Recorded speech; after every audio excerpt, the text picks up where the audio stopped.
The intermediate value theorem is important. I mean, we use it a lot, and I wanna actually state this theorem and prove it, but I'm going to need some preparation. Even for stating it, I'm going to need some preparation. So here are the two ingredients that I'm going to use, that I need. So the first one is actually I could have even mentioned it when we discussed sets in general, and it's the following. So here's a definition. A set is just a bunch of points, okay, without any statement about it. A set A is called connected or path connected. That's right, path connected.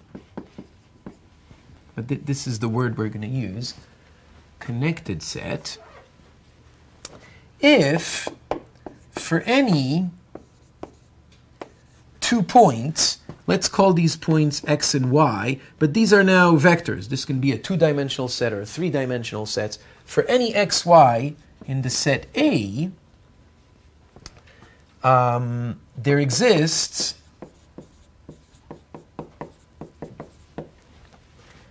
a continuous curve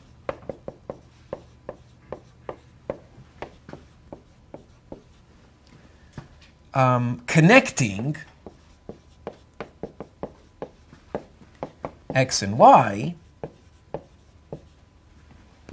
which is contained in A.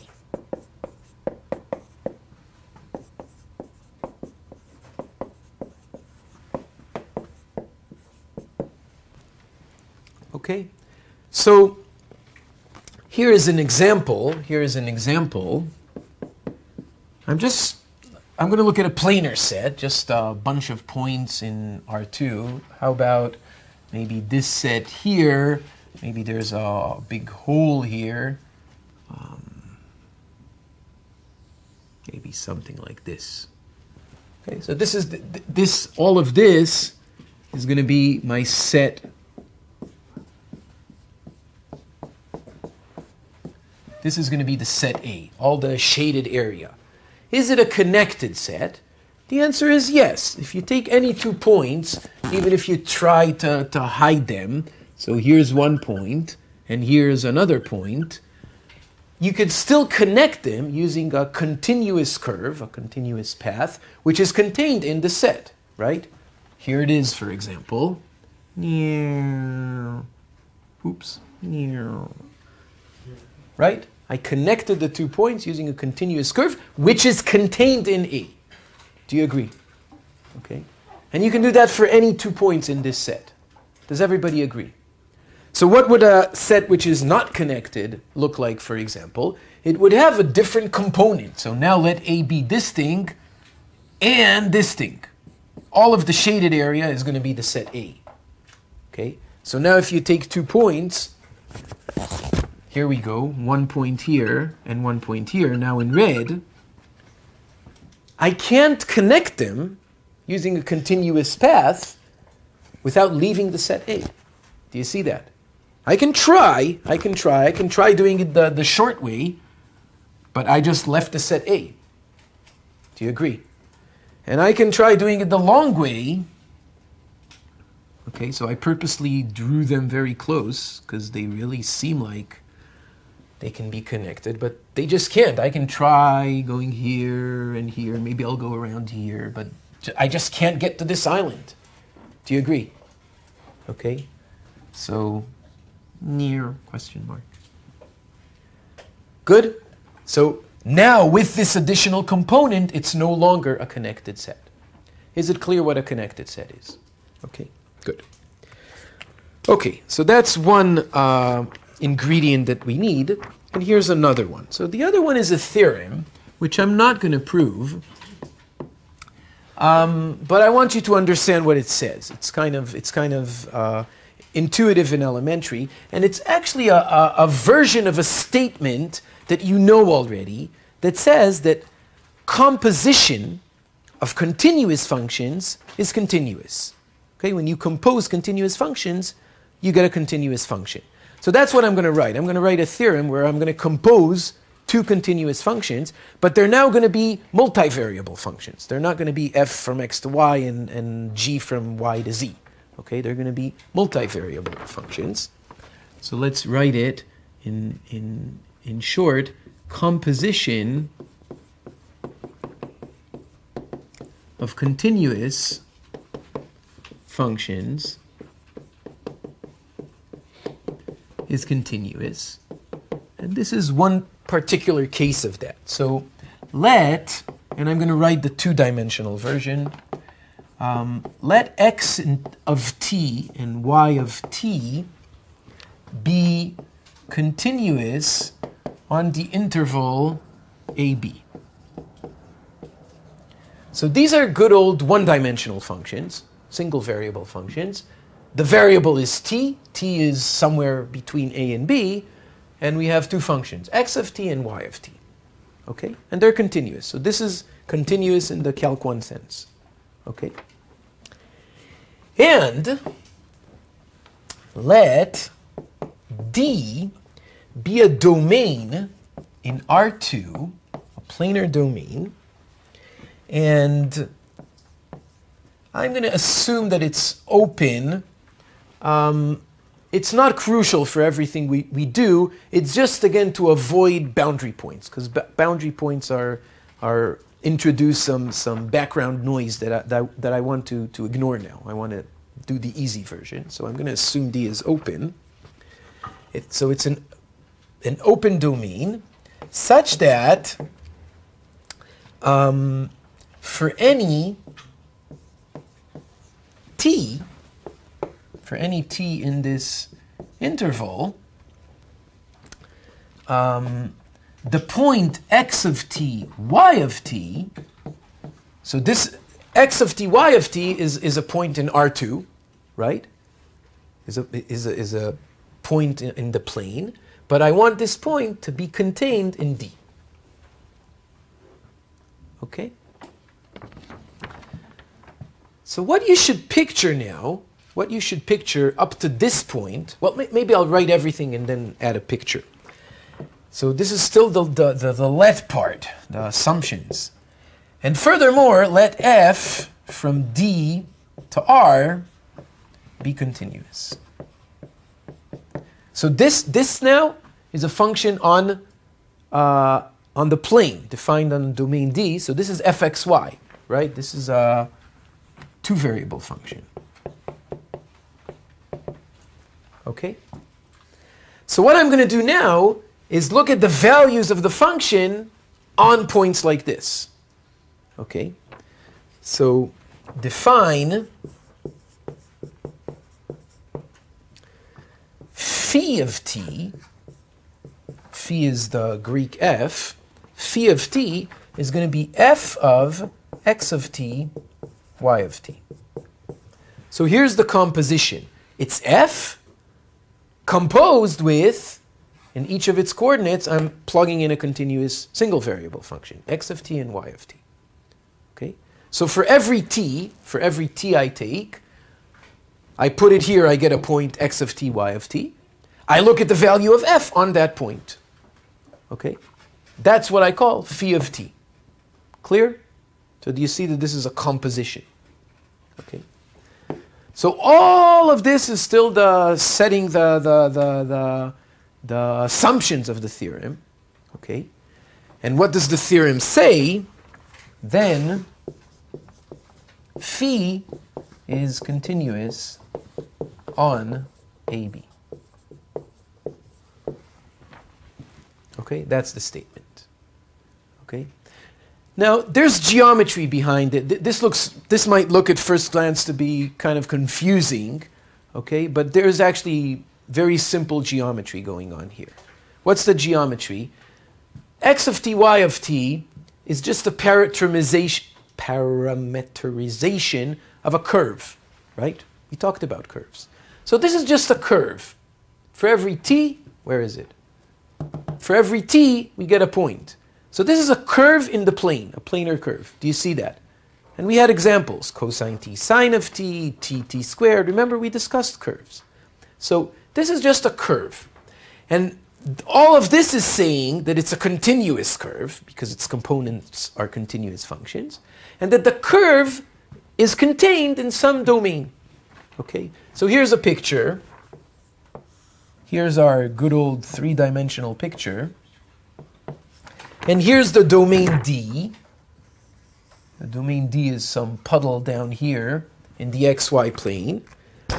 And I'm assuming that I have some continuous curve that's contained in this domain. Here's a curve that's contained in the domain. Clear? So this is the curve. Let's call it gamma. Let's call it gamma here. Gamma. So gamma is just the curve x of t, y of t, where t runs from a to b. Clear? F is now a function defined on D. So how do I draw F? F is some surface lying up here above D. Do you agree? Let's draw it in a different color. How about red? So F is some surface lying up here. Here's F. Here's the graph of F.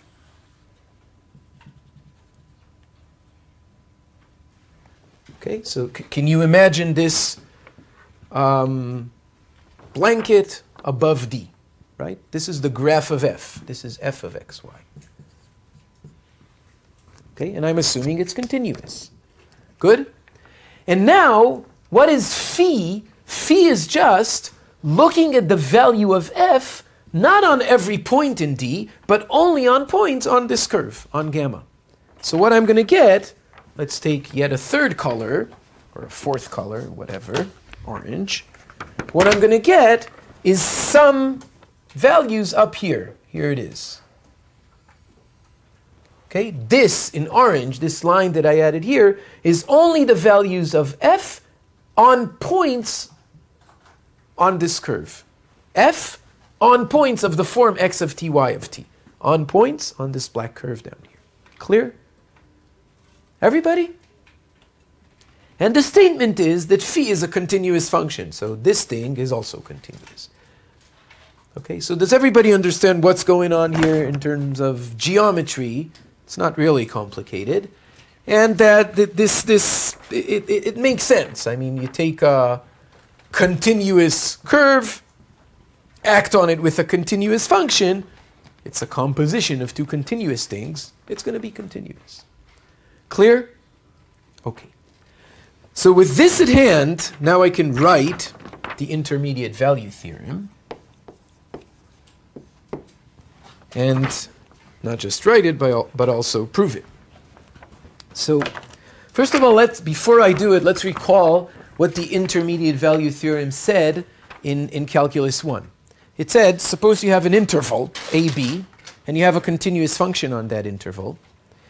And suppose it has any two values. Okay, at some point it has the value, call it y1, and at another point it has the value y2. So for any intermediate value between y1 and y2, there's going to be an x such that f of x is that intermediate value. So any value in between y1 and y2 is going to be attained by the function, providing it's a continuous function. Okay, does that make sense? Now, the theorem I'm going to write is going to say precisely that, but for for f of x, y. And even before I write it, I want to tell you what I'm going to write, and I want you to say that it makes sense. So suppose I have a domain, here's a domain, and I have a function defined up here.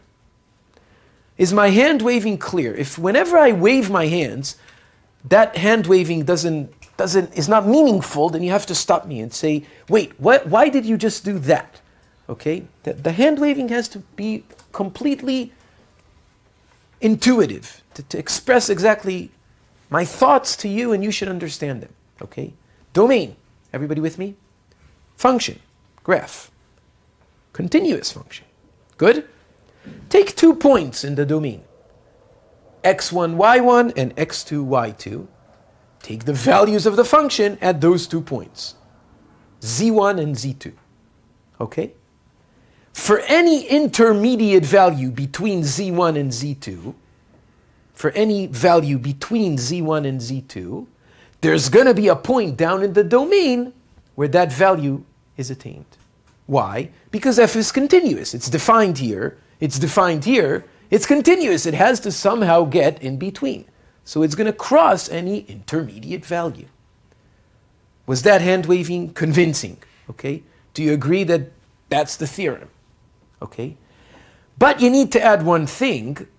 The domain has to be connected. Okay. Why?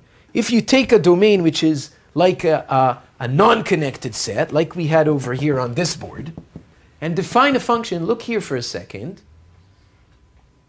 On this board, please. Good. Suppose this is D. Well, it was A. Now suppose it's D. Okay, and the function is defined on this domain. Okay, and it's continuous. Continuous just means that at every point it's continuous, right? For example, the function can be 1 on all the points in this island here, and 2 on all the points on this weird island here. Okay? And the function is continuous, but it never gets the value 1.5, which is between 2 and 1. Do you agree? Because it's 2 here, it's 1 here, it's continuous. At every point in the domain, the limit is the value at that point. But this hand-waving where I said, well, it's going to have to cross to get from 2 to 1, it doesn't have to cross anything. This is not in the domain. Clear? So I'm going to have to require that the domain is connected in order to state the intermediate value theorem. Okay? And then the proof, you'll see in the proof where that shows up. And it's going to be very basic. Okay, so here's the statement of the intermediate value theorem, sometimes abbreviated as IVT. Let D in R2 be, I'm going to take it to be open. That's again that statement that I want to avoid boundary points. In any event, I'm going to take 2 points and it doesn't matter. Okay? Open and connected.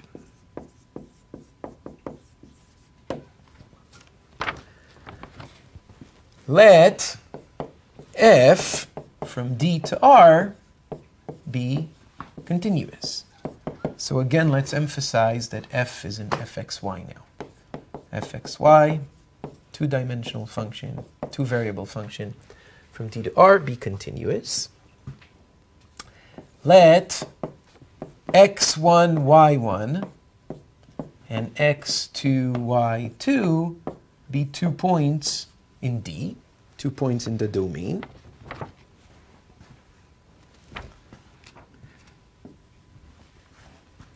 And let z0 be any value between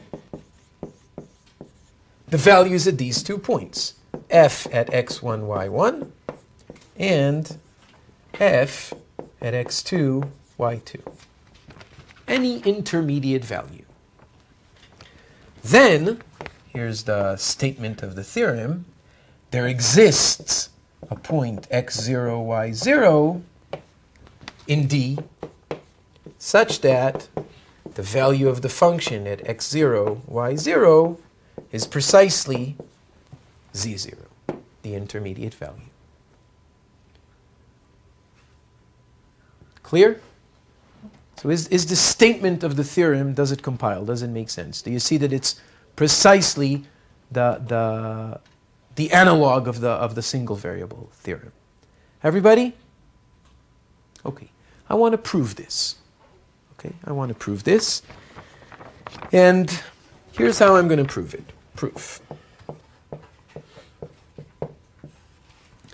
So the first thing I want to do, remember that I'm assuming that the domain D is connected. And by definition, we just defined what does it mean for a domain to be connected? Any 2 points you can connect by a continuous path contained in D. Right? That's the definition of a connected domain. So D is connected. Therefore, we can find a curve connecting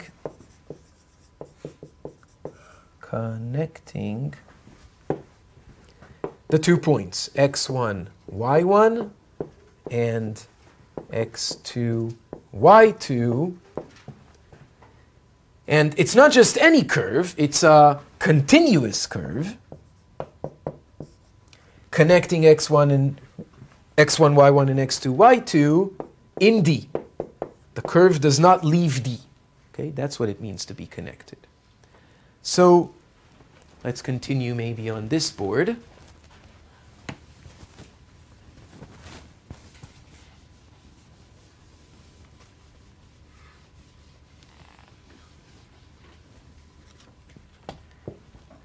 So here's a picture. Here's D down here.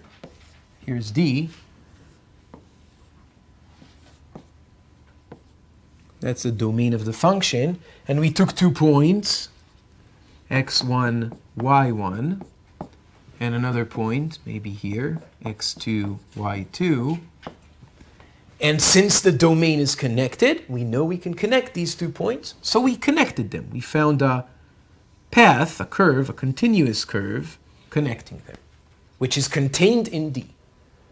So far, everybody with me? Yep? Okay. Now, this curve, it's some connected curve. We can find a parametrization for it. Okay? It's an abstract curve, so the parametrization is going to be abstract. So this curve, this is the curve gamma, is given by some parametrization, x of t, y of t, right? Some parametrization, x of t, y of t, where t runs between some given values, call them a and b. Good? And since we started the curve at the point x1, y1, and we ended it at the point x2, y2, we can say a bit more. So when t equals a, we get precisely this point. Okay, so x1, y1, this point is precisely the point x of a, y of a. That's the point we get when we plug in a, when we start the curve. And x2, y2 is the end point of the curve. So it's x of b, y of b. Do you agree? Good? Okay. Now, what is the value of f on these 2 points? Well, f of x1, y1, let me add it here. Does everybody agree to this so far? Okay. What is f of x1, y1? Well, that's f of x of a, y of a, right? And this we denoted in the previous theorem, which is an auxiliary theorem for this proof. Let's denote this by phi of a. And likewise, f of x2, y2, which is precisely f of x of b, y of b, this is what we called phi of b. Okay? Let's go back to that auxiliary theorem just to recall things. So in the auxiliary theorem, we defined phi of t to be the composition f of x of t, y of t. That's what we called it. Okay? So when t equals a, f of x of a, y of a is precisely phi of a. And when t equals b, f of x of b, y of b is precisely phi of b. Good? So that's what I'm doing here. So back here, f at the first point is f at the starting point of this parametric curve. That's phi of a. And at the end point, it's phi of b. Good? Okay, we're almost there. Now, according to the previous theorem, this function, the composition f of x of t, y of t, is continuous, right? So let's write that.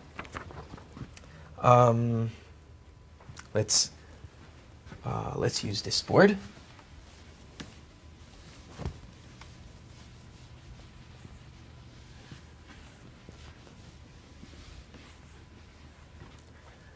So by the previous theorem,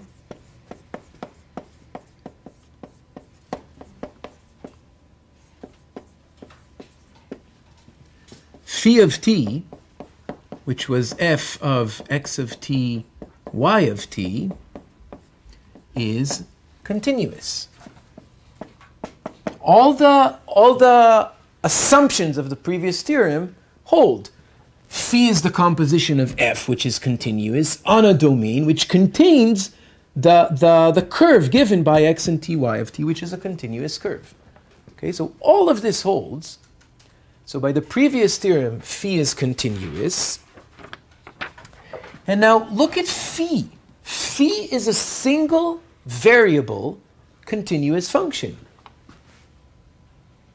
Is continuous on AB, right? Phi, the domain of phi is t's between A and B, right?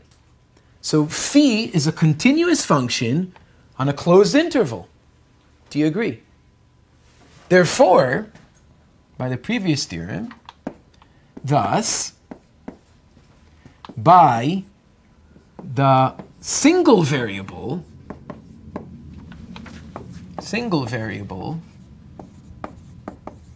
intermediate value theorem, if we have a continuous function on a closed interval which has two values, phi of A and phi of B, for any value in between phi of A and phi of B, there's going to be a point where that value is attained. Okay? So, by the single variable, there exists some point in the domain of phi, let's call it t0.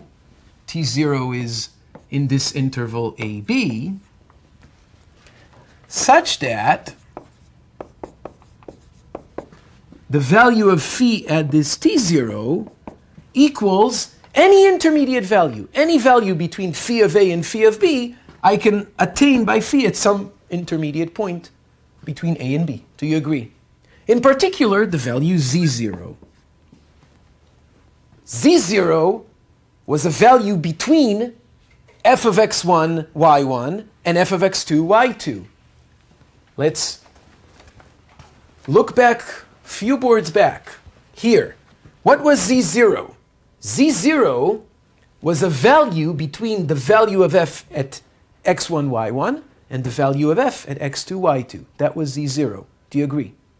But the value of f at x, y1 is precisely phi of A. Let's look at this board. This is precisely phi of A. The value of f, somewhere up here, this is phi of A, which is the value of f at x1, y1. Do you agree? And likewise, phi of B, which is the value of f at x2, y2. And z0, well, I drew them almost equal. Let's say it's somewhere here, above this and above this. Okay? And z0 is some value in between, but being in between means it's in between these two values, phi of A and phi of B. And since phi is continuous, it's attained for some t0 in between A and B. Do you agree? So this is by the intermediate value theorem of single variable continuous functions on closed intervals. And that's it. What is phi of t0? Phi of t0, remember what phi was. Phi of t is f of x of t, y of t. So phi of t0 is the value of f at x of t0, y of t0. And this equals z0. Right? Now call this x1, x0. Denote x of this t0, call it x0. Call y of t0, y0. And we found that f at x0, y0 equals z0. It's a point in the domain. Why is this point necessarily in the domain? How do we know that this point x0, y0 is necessarily in D? Because it's a point on the curve. And the entire curve is contained in D. Right? That's what being connected promises. It guarantees that you can find the curve inside the domain that connects the 2 points. Okay? And that's it. We're done. Here's our Halmarsh. Questions on this proof? Everybody good?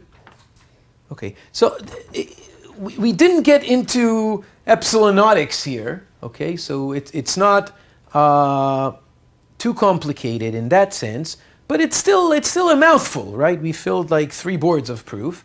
So I really recommend going over it, reading it line by line, seeing that 2 separate things happen. One, that you understand from line to line the justifications, okay? That you understand it, the local picture, and then that you understand the broad picture, that you understand what the theorem says and what was kind of the line of argument in this proof, which is basically formalizing the statement that if this is the value at one point and this is the value at the other, then it has to cross. Okay, this has to cross is exactly the value of f on this curve down there connecting the 2 points. Okay? Okay. I want to show you an application of the intermediate value theorem really quickly. So let's maybe erase here. Just a short example.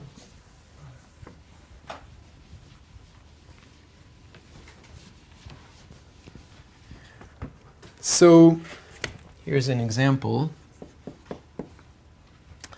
So let's look at the function f of xy equals x squared minus y squared divided by x squared plus y squared. This is when xy is not 0, and 0 at 0. So all these functions look kind of along the same line, but the reason I need functions that behave differently at some point, because otherwise they would be elementary and everything would be continuous and nice and nothing interesting in terms of calculating limits or checking continuity. Okay? So I wanna say that this function is not continuous at 0, and I want to say it in a very different way. Okay? I want to reach that conclusion in kind of an indirect way, as follows. I'm going to look, here's the domain. Here's the domain of the function, aerial view of the domain. The function is defined everywhere, right? And I want to look at a very specific area. I want to look at a ring, So this is a ring. I'm looking at this ring in the domain where the inner radius is epsilon over 2 for some epsilon, and the outer radius is epsilon. Okay, so the inner radius is epsilon over 2, and the outer radius is epsilon. Okay? Clear? And I'm going to take 2 points. The first point is going to be called P1. That's going to be this point, P1. And the second point is going to live up here, and that's going to be the point P2. And I'll tell you what they are. P1 is the point 2 epsilon over 3, 0. And P2 is the point 0, 2 epsilon over 3. So they're about where I drew them. Do you agree? Everybody? Okay. What's the value of this function, f, at the point P1? Well, it's the value of f at 2 epsilon over 3, comma 0, right? So I'm going to plug into here 2 epsilon over 3 for x and 0 for y. Okay? So 0 for y just means that I get this, right? All the y's cancel. And in fact, it doesn't really matter what I plug in for x. I'm just going to get 1. Does everybody see that? That the value of f at this point is precisely 1. Everybody? Plug in 0 for y. Y's are gone. And the function is just x squared over x squared. It's 1 no matter what you plug in for x. Do you agree?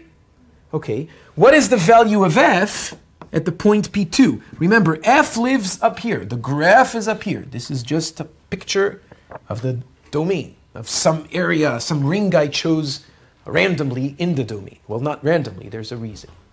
So what's the value of f at the point P2? It's the value of f at this point. You plug in 0 for x this time, and, well, what do you get? You get minus y squared over y squared, which is -1. Does everybody agree? So whatever this function, whatever the graph looks like, I don't know, I don't have too much information, but I do know that at this specific point here, the value is 1, and at this specific point here, the value is -1 inside the board, right? Does everybody understand why I just drilled 1 inside the board? Yes? Okay. Now, do you agree that this function is continuous at every point besides 0? Because it's elementary, right? At 0, I don't know. That's what I'm going to check now. But at every other point, it's continuous. So in particular, it's continuous on this ring. Do you agree? Because the ring does not contain 0. I intentionally left 0 out. Do you agree? Everybody? So it's continuous on this ring. Is this ring a connected domain? Yes, it's a connected domain. Any 2 points I can connect with a path. Want to see me connect P1 and P2? Here we go. You think I'd go the short way, right?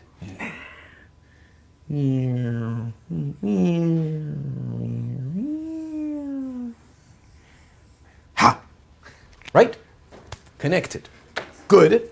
So f is continuous on the ring, on this ring, which is connected.